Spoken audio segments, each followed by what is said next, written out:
వైఎస్ఆర్‌సీపీ వాళ్ళ మాటలు వింటుంటే నాకు మస్తు సరదాగా అనిపిస్తదండి. చాలా ఫన్నీగా మాట్లాడుతున్నారు ఈ మధ్య. ప్రతిపక్షంలోకి వచ్చిన తర్వాత చాలా ఫన్నీగా మాట్లాడుతున్నారు. ఎందుకు ఫన్నీ అంటున్నానంటే, ఉగాది పండుగ ఎట్లా చేయాలనేది వాళ్ళ నాయకుడిని చూసి నేర్చుకోవాలంట. బాబు గారన్ను, పవన్ అన్న. అది. అందుకనే ఆ వర్డ్ అనేది ఇయర్ ఆఫ్ ద జోక్. ఈ కొత్త సంవత్సరంలో చెప్పారు కాబట్టి అది ఇయర్ ఆఫ్ ద జోక్ అనమాట. బాబు గారు విజనరీ లీడర్. మీ నాయకుడు విధ్వంసం నాయకుడు. బాబు గారు విజనరీ లీడర్. ఎవరిని ఎవరితో కంపేర్ చేస్తున్నారో ఫస్ట్ తెలుసుకొని మాట్లాడండి. మీరు మాట్లాడితే మా బోనమ్మని టార్గెట్ చేస్తున్నారు.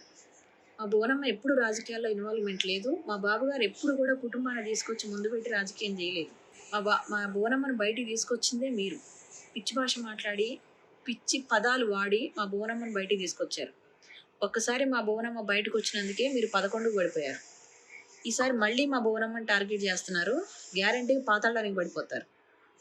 మీరు మాట్లాడేటప్పుడు ప్రజా సమస్యల గురించి ప్రజాపక్షంలో ఉన్నారు కాబట్టి మీరు అంటే ప్రజల సమక్షంలో ఉన్నారు కాబట్టి ప్రజల సమస్యల గురించి మాట్లాడండి. మీ నియోజకవర్గంలో ఉన్న విషయాల గురించి డిస్కషన్ చేయండి. లేదు మీడియా ముందుకు వచ్చారు కాబట్టి రాష్ట్ర ప్రజలందరికీ ఉపయోగపడే మాటలు మాట్లాడండి.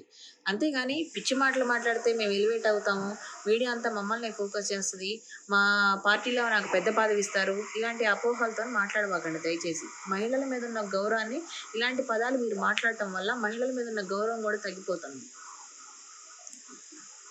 బాబుగారి గొప్పతనం ఏంటనేది భారతదేశం మొత్తం కాదు, ప్రపంచం మొత్తం తెలుసు. ఇవాళ మీరు వచ్చి ఒక కామెంటో చేసినంత మాత్రాన ఆ గొప్పతనం ఏం తగ్గదు, పెరగదు.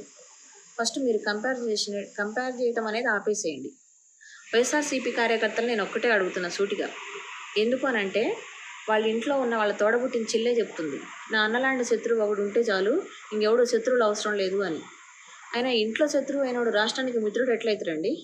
ఆలోచించుకోండి. మీరు ఒకసారి ఆలోచించి మీరు మాట్లాడండి.